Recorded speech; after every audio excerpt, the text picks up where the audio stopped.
Hi எல்லோரும் எப்படி இருக்கீங்க? இன்றைக்கி இந்த வீடியோவில் என்ன பார்க்க போகிறோன்னு பார்த்தீங்கன்னா 100% tidy up in just 7 minutes. அதுதான் இன்றைக்கி பார்க்க போகிறோம். நான் எப்படி 7 minutesல இந்த ரூமை க்ளீன் பண்ணி ஆர்கனைஸ் பண்ணி வைக்க போகிறேன் அப்படின்றது தான் பார்க்க போகிறீங்க. ஆக்சுவலி எல்லா டேஸ் மாதிரியும் எல்லோரும் வீட்டில் இருக்கிற மாதிரியும் தான் எங்கள் வீட்லேயும் மெஸ்ஸியாக தான் இருக்கும். இது எப்படி நான் கிளியர் பண்ணி வித்தின் 7 minutesல எடுத்து வைக்க போகிறேன் அப்படின்றது தான்.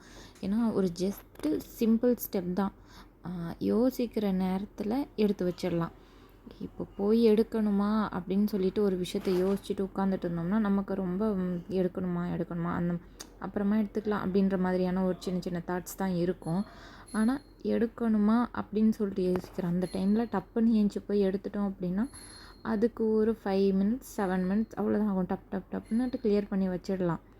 எப்பயுமே ஒரு விஷயத்த செய்யணுமா அப்படின்னு சொல்லிட்டு யோசிக்கிற அந்த ஒரு செகண்ட் நம்ம ஏஞ்சிட்டோம் அப்படின்னா ஏஞ்சாலே போதும். ஏஞ்சிட்டோம்னாலே அந்த ஒர்க்கை நம்ம முடிச்சிட்டதுக்கு சமம். யோசிக்கிற நேரத்தில் செஞ்சிடலான்றது தான் ட்ரூத்து.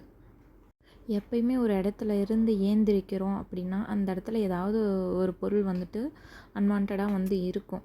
அந்த பொருளை அந்த இடத்துலையே வச்சுட்டு நம்ம ஏந்திரிக்காமல் எழுந்திரிக்கும் போது இப்போ ஒரு டவல் கிடக்குது அப்படின்னா அந்த டவலை கையோடு எடுத்துகிட்டே போனோம் அப்படின்னா ஒரு தடவை உட்காந்து ஏந்திரிக்கிறப்பவும் அந்த இடத்துலேருந்து ஒரு பொருள் நம்ம கையோடு எடுத்துகிட்டு போனோம் அப்படின்னா வேலை செஞ்ச மாதிரியும் இருக்காது. பட் ஆனால் அந்த வேலையை முடித்த மாதிரியும் ஆகிடும்.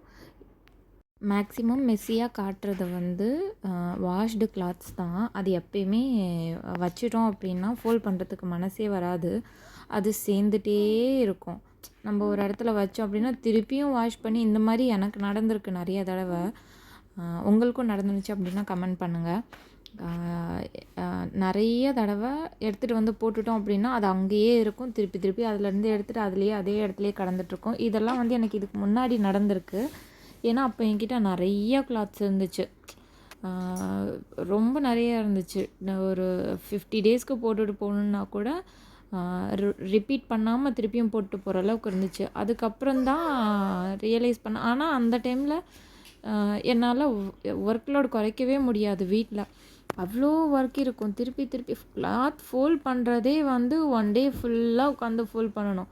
என்னோடது, ஹஸ்பண்டோடது, குழந்தைங்களது அந்த மாதிரி சொல்லிவிட்டு அதை ஃபோல்ட் பண்ணணுன்றதே ஒரு மைண்டே வராது. அந்த பேஸ்கெட்லேயே போட்டு அது திருப்பி ஷ்ரிங்க் ஆகிட்டு அதுலேயே தான் கடந்துகிட்டே இருக்கும். அதனால் யோசித்தேன், ஏன் இவ்வளோ கிளாத்ஸு, ஏன் இவ்வளோ பாத்திரம் வாஷ் பண்ணுற ஒர்க் இருக்குது. வீட்டு ஒர்க் பண்ணணும் அப்படின்னாவே ஒரு மைண்டே வராது. அதுக்கப்புறம் தான் தெரிஞ்சுது நம்மக்கிட்ட கிளாத்ஸ் நிறையா இருக்குது. அதை ஃபோல்ட் பண்ணுறதுக்கு நம்மளால் முடியாது. அந்த அளவுக்கு அதை இப்போ வீக்கெண்ட்ஸ்லலாம் அதை ஒரு நாள் ஃபுல்லாக அப்போ ஆஃபீஸ் போயிட்டு இருந்தேன். அந்த டைம்லலாம் என்னால் சாட்டர்டே சண்டேஸ் அந்த மாதிரி டைமில் தான் வாஷ் பண்ண முடியும். அந்த சாட்டர்டே சண்டே ஃபுல்லாகவுமே எனக்கு வீட்டு வேலை ஃபுல்லாக செஞ்சு முடிக்கிறதுக்கே எனக்கு கரெக்ட் ஆகிடும். கொடுக்குற லீவு அந்த வீட்டு ஒர்க் பண்ணுறதுக்கே கரெக்டாக போயிடும்.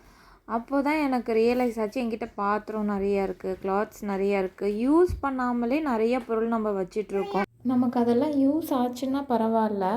இப்போ ஒரு ஒரு 30 ட்ரெஸ் வச்சுருக்கோம் அப்படின்னா அதில் ஒரு 20 ட்ரெஸ் போட்டுட்ருப்பேன். அந்த 10 ட்ரெஸ்ஸை போடாமலே இருக்கும். டைட்டாக இருக்குது, இல்லைன்னா லூஸாக இருக்குது, இல்லைன்னா பத்தலை, ஃபேட் ஆகிடுச்சு, அந்த மாதிரி சொல்லிவிட்டு அன்மேட்ச்டு ஷால்ஸு எக்ஸ்ட்ராவாக வாங்கி வச்சுருப்போம். அதெல்லாம் நம்மக்கிட்ட ஹோல்ட் ஆகிட்டே இருக்கும். அதை தூக்கி போடவும் மனசு வராது. அது யூஸ் பண்ணுறதுக்கும் நம்மக்கிட்ட வேறு ட்ரெஸ்ஸுங்க இருக்காது மேட்சிங்காக. அது என்ன பண்ணுறதுனே தெரியாது. ஆனால் என்றைக்காவது யூஸ் ஆகும்னு சொல்லிவிட்டு நம்ம அதை ஹோல்ட் பண்ணி வச்சுட்டே வருவோம். ஆனால் அது என்றைக்கு யூஸ் ஆகும்? கிட்டத்தட்ட யோசித்து பார்த்தோம்னா ஒரு 6 இயர்ஸ் 5 இயர்ஸ் 6 இயர்ஸ் நம்ம அந்த கிளாத்தை ஹோல்ட் பண்ணி வச்சுட்டே வருவோம். ஆனால் ஒரு தடவை கூட யூஸ் பண்ணியிருந்துருக்கவே மாட்டோம். அச்சோ புதுசாக இருக்கே அப்படின்னு சொல்லிட்டு அப்படியே வச்சிட்ருப்போம். அந்த மாதிரி கிளாத்ஸு அதெல்லாம் நமக்கு ஒரு கிளட்டர் தான்.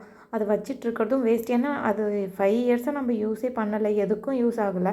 என்றைக்காவது ட்ரெஸ் வாங்குவோம், அதுக்கு மேட்ச் ஆகிடும், அந்த மாதிரி ஒரு தாட்டில் தான் அதை ஹோல்ட் பண்ணி வச்சுருப்போம். ஆனால் அந்த ஒரு டே வரவே வராது. அதை நான் தூக்கி போட்டுட்டா கூட அதை நம்ம தூக்கி போட்டுட்டோமேன்னுட்டு ஃபீல் பண்ணுற மாதிரியான ஒரு டேவும் வரவே வராது. அப்படின்றப்போ அதை நான் ஹோல்ட் பண்ணி வச்சிட்ருக்கிறதுக்கு லெட் கோ பண்ணிடலாம். யாருக்காவது கொடுத்துடலாம், இல்லை வேறு எதுக்காவது யூட்டிலைஸ் பண்ணிடலாம், இல்லை வேறு ஏதாவது பண்ணலாம். அதை நம்ம வச்சுட்டே இருந்து அதை மெயின்டைன் பண்ணிகிட்டே இருக்கணும். எவ்ரி இயர் அந்த கபோர்ட் பீரோஸை வந்துட்டு அடுக்கும்போது அதையும் எடுத்து எடுத்து அடுக்கி வச்சுட்டே இருக்கணும். அந்த மாதிரி நம்ம பண்ண வேண்டிய அவசியம் இல்லைல்ல. அது என்ன அவ்வளோ நிறைய இருக்கிறதுனால யூஸே பண்ணாத ஒரு விஷயத்துக்கு நம்ம மெயின்டெனன்ஸ் நிறையா கொடுத்துட்ருப்போம். நம்மளோட ஒர்க்கு வந்து அதில் நம்மளோட இன்புட் வந்துட்டு அதில் இருந்துகிட்டே இருக்கும். ஏன் வந்து நம்ம அப்படி பண்ணணும் அப்படின்றது தான் புரியாது. அதே மாதிரி கிச்சன்லேயும் யூஸ் பண்ணுற பாத்திரத்துக்கு மேலே நம்மக்கிட்ட நிறையா இருக்கும். எப்போயாவது பத்தாமல் போயிடும். அந்த மாதிரி யோசித்து பார்த்தா ஒரு டிஃபன் பாக்ஸே ஒரு 10 செட்டு இருக்கும். அதுக்கப்புறமா கரண்டி அதெல்லாம் ஒரு எக்ஸ்ட்ராவே வச்சுருந்துருப்போம். கண்டிப்பாக யூஸ் பண்ணுறதுக்கு ஒரு 4-5 தேவைப்பட்டுச்சுன்னா நம்ம ஒரு 10 வச்சுருந்துருப்போம். இல்லைனா ஒரு 8ஆவது வச்சிட்ருப்போம். அவ்வளோ தேவைப்படாது. ஃபோர்க்கு ஒரு வீட்டில் 3 பேர் தான் இருக்கோம் அப்படின்னா, ஆனால் நம்மக்கிட்ட ஒரு 7 இருக்கும், 6 இருக்கும். அந்த மாதிரி நிறையா இருக்கும். 6 இருக்கிறது கூட ஓகே. 7க்கு மேலே போகுதுன்றப்ப அது வேஸ்ட்டு தான். 6மே அதிகம் தான். ஏன்னா 3 ஸ்பூன்ஸ் தான் இருக்குது 3 பேருக்கு அப்படின்னா, அது அப்பப்போ வாஷ் பண்ணிடலாம். நமக்கு சிங்க்கில் வந்துட்டு பாத்திரமே சேராது. அதே மாதிரி யாராவது வந்தால் நமக்கு யூஸ் ஆகும் அப்படின்னு சொல்லிட்டு நிறைய பாத்திரம் வச்சுருந்துருப்போம். நான் வச்சுருந்தேன் நிறைய பாத்திரம். அது மாதிரி எல்லாமே வந்து மேலே இதுலேயும் எங்கள் அம்மாலாம் நிறைய பாத்திரம் வச்சுருப்பாங்க. எவ்ரி இயர் எடுப்பாங்க, வாஷ் பண்ணுவாங்க. ஃபெஸ்டிவல் அப்போது நல்லா காய வச்சு திருப்பியும் ஒரு மூட்டைக்குள்ளே போட்டு திருப்பியும் மேலே எடுத்து லேஃப்டில் வச்சுருவாங்க. ஏன் அதை அப்படி ஹோல்ட் பண்ணி அதுக்கு ஒரு மெயின்டெனன்ஸ் எவ்ரி இயர் ஆள் போட்டு அதை க்ளீன் பண்ணி திருப்பியும் எடுத்து மேலே வைக்கணும். அது வேண்டாம் தான். நான் அப்போது ஒரு தடவை கூட இத்தனை வருஷத்தில் யூஸ் ஆகலைன்றப்போ அதை நம்ம கொடுத்துடலாம்ல யாருக்காவது. அவங்களாவது யூஸ் பண்ணியிருந்துருப்பாங்க. அதை ஹோல்ட் பண்ணி வைக்கணுன்றதே இல்லைல்ல. அவ்வளோ இயர்ஸ் நம்ம அதை வச்சுருக்கிறதுனால தானே அவ்வளோ ஒர்க்கு நமக்கு இருக்குது. அதுதான் விஷயம். சில திங்ஸை வந்து நம்ம லெட் கோ பண்ணுறதுனால நம்மளோட லைஃப்பில் வந்து டே பை டே ஒர்க்கை நம்மளால் கரெக்டாக பண்ண முடியும். எந்த ஒரு ஸ்ட்ரெஸ்ஸும் இல்லாமல் பண்ண முடியும் அப்படின்னா அதை லெட் கோ பண்ணுறது தப்பு கிடையாது. அது நம்ம யாருக்காவது கொடுத்துடலாம். அதை வச்சுட்டு மெயின்டெனன்ஸ் அதுக்கு அதிகமாக கொடுத்துட்ருக்கிறதுக்கு பதிலாக, இல்லை ஆள் போட்டு வீட்டில் வேலை செய்கிறது, இப்போ குக்கிங்க்கு வாஷிங்க்கு திருப்பியும் ஆள் போட்டு அதை எல்லாத்தையும் மெயின்டைன் பண்ணுறதுக்கு பதிலாக நம்ம அதை யாருக்காவது கொடுத்துடலாம். அது தப்பு இல்லை. இப்படி தான் என் லைஃப்பை நான் சிம்பிளிஃபை பண்ணிகிட்டே இருக்கேன். இன்னும் வந்துட்டு மினிமலிசம் ஃபுல்லாக பண்ண முடியலை. ஸ்டில் ப்ராக்டிஸ் பண்ணிகிட்டு இருக்கேன். டே பை டே குறைச்சிட்ருக்கேன். இந்த வீடியோ உங்களுக்கு பிடிச்சிருந்துச்சு அப்படின்னா மறக்காமல் லைக், ஷேர், சப்ஸ்கிரைப் பண்ணுங்கள். தேங்க்யூ ஸோ மச் ஃபார் வாட்சிங் திஸ் வீடியோ.